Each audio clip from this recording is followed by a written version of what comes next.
Good morning, Culinary Fundamentals class. So I promised that I would give you the very last chapter, the third chapter for the third week of the pandemic. So we're going to go through the answers to the bread chapter.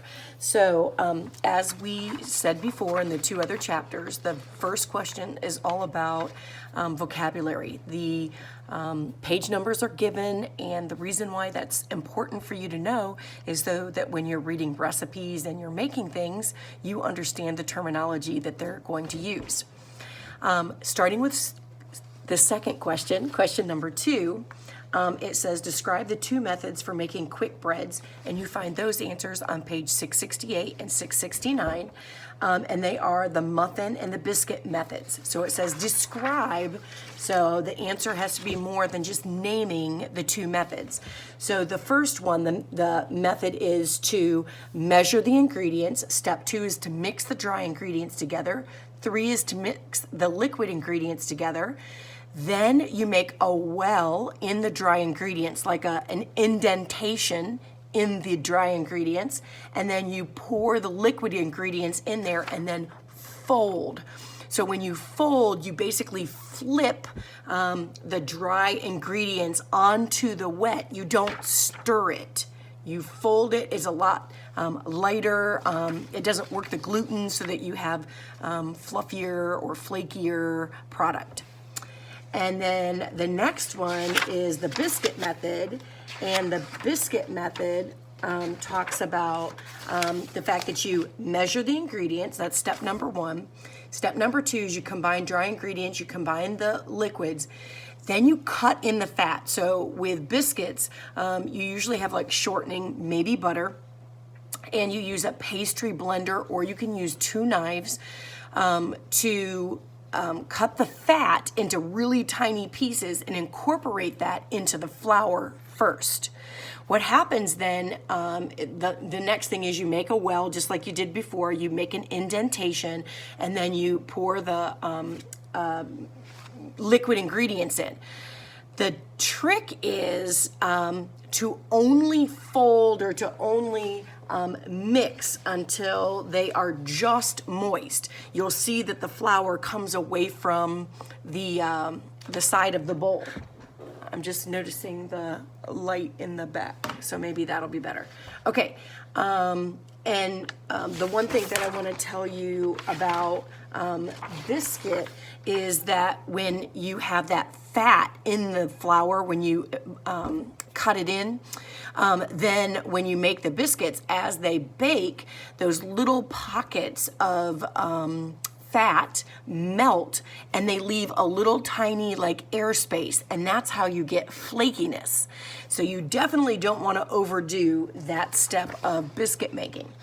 All right, I keep flipping back and forth, sorry about that.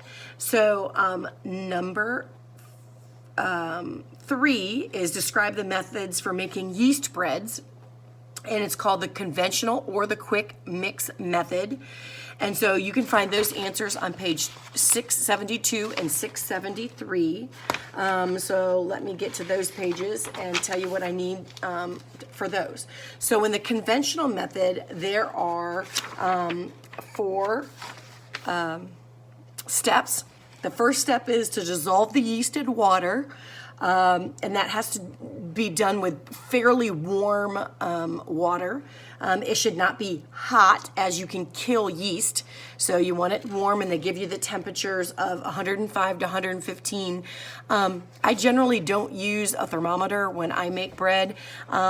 It just has to be warm. You know, it shouldn't be burning your hands, but it should be definitely warm to the touch. Then you're going to heat the liquid. That's step number 2. I usually put mine in the microwave so that it melts the Crisco, the shortening, the butter, whatever you're using. Number 3 is to mix in the yeast once it's cooled a little bit, because remember, if it's too hot, you can kill yeast. And then number 4, you mix in the flour. And then if you use the quick mix method, which is on page 673, you mix in the dry ingredients, you heat the liquid, you beat the dough with a mixer, and then you add in the flour. And I was thinking when I was answering this question that when we make stromboli for FCCLA, we kind of use a combination of those two. We use some of the conventional where we put the shortening salt, sugar, and milk in a bowl, and then we microwave it until it's warm.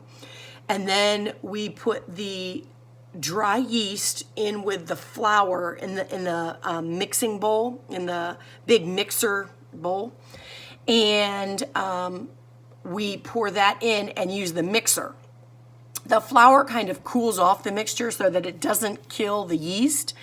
So like I said, it's kind of like merging those two, the quick mix and the conventional. But if anybody's ever had stromboli, you can attest to the fact that it is delicious, and it must work out just fine because the bread dough turns out fantastic. The next question is number 4. It says, decide what you would do if you were making bread from scratch. Would you prefer to make a quick bread or a yeast bread? And give 3 specific reasons for your answer.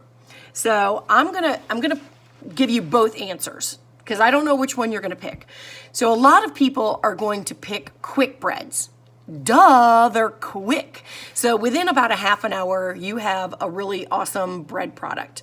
But the second reason why people might pick the quick method is because generally they are sweet, unless you're talking about a biscuit. They're sweet, so like blueberry muffins and, banana nut muffins and, all of those chocolate muffins that you can kind of get like at Panera and I don't know what that Horton's place is, or Starbucks or whatever, wherever you go, you can get all those awesome muffins, and they are pretty quick.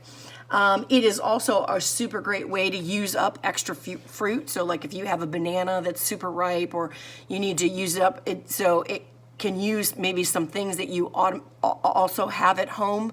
It doesn't require anything like out of the ordinary. So let's go to yeast breads. Why would I pick a yeast bread then? It takes more time and I might not have yeast on hand. Well, I will say in defense of yeast breads, there are a lot of people that are kind of like afraid of yeast. They're like, oh, you can kill it. Yeah, but it is kind of hard to kill. I'm not saying that you can't, but as long as you follow the directions, it should be okay. And the really awesome thing about yeast breads is that you can make so many cool things. So for example, you can make pizza dough. That's a yeast product. So yeah, you have to let it set, but it really doesn't take that long. And what I found out is that if I don't want it to sit, and rest and rise, then I'm just going to get a thinner crust pizza. And I like thinner crust pizza. I don't like deep dish pizza as well as I like thin crust. So to me, that's not a negative. Another reason is that you can just make a normal white bread, and who doesn't like, bread that can make toast or toasted cheese sandwiches or peanut butter and jelly sandwiches or anything. If you have noticed during this pandemic, bread products are at a premium. People are buying up bread and toilet paper like it's going out of style, like they're worried. So being a baker at the very beginning of this pandemic, I went and bought flour and yeast and sugar and shortening and things that I would need, because if you run out of bread from the store, you can always make bread. So that's another good thing. And then the third reason why you might choose to make a yeast bread dough is because you can make really awesome things like Italian bread and French bread and those kinds of things, but you can also make cinnamon buns or cinnamon swirls or whatever, and they again are just an awesome, delicious treat.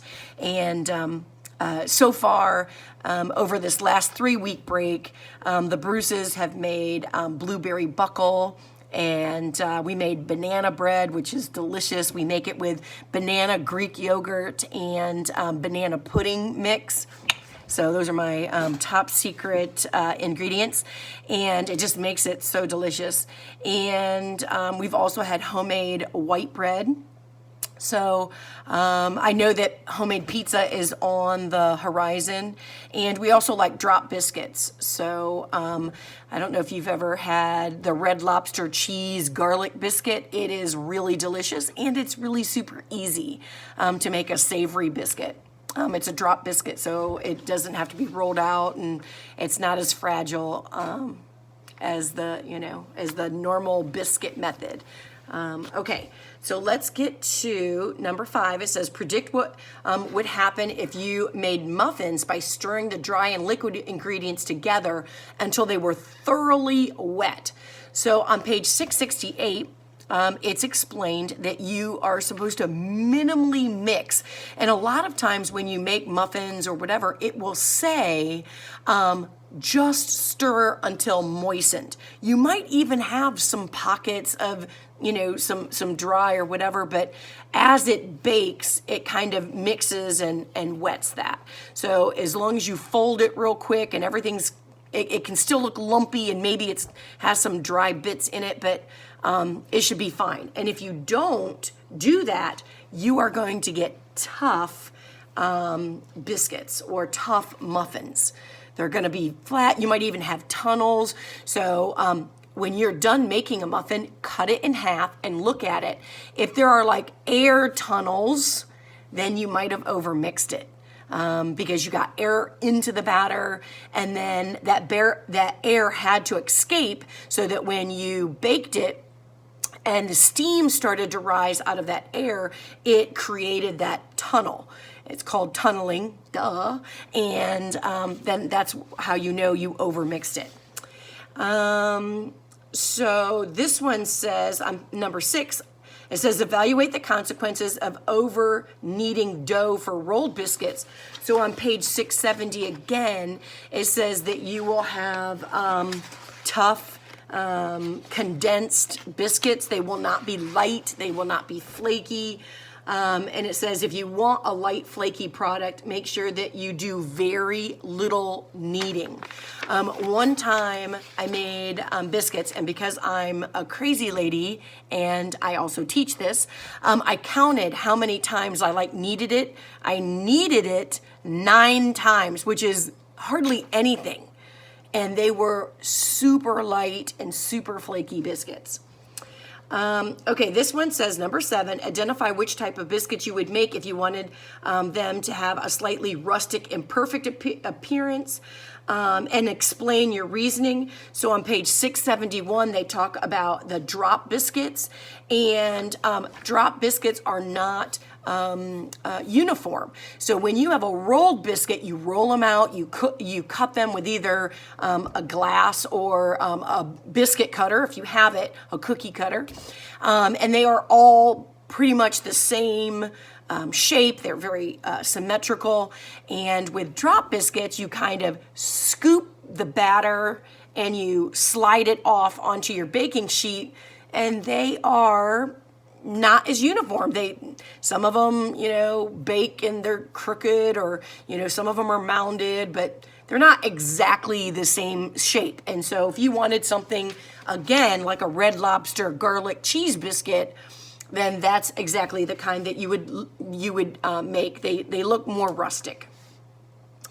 The next one that I want to talk about is number 8. The answer is found on page 673, and it says, explain what you could do if you wanted to make a yeast bread but wanted to avoid too much kneading.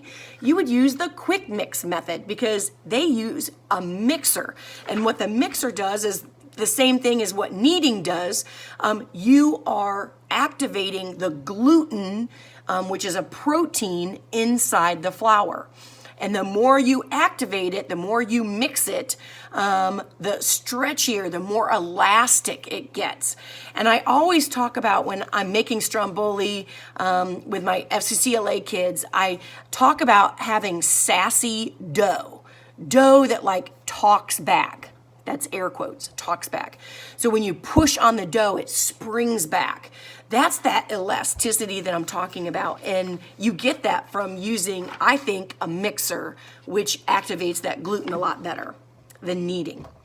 And then number 9, analyze what would happen to dough that was left to rise near a refrigerator that was repeatedly being opened and closed. And that answer can be found on page 673. And on 673, it talks about the fact that, I think it's 673. Maybe not. Maybe it's 674. It's 674. I was just joking. And yesterday was April Fool's Day, so that I should have made this video yesterday. It says, choose a warm place for the dough to rise. A temperature of 75 to 85 is ideal.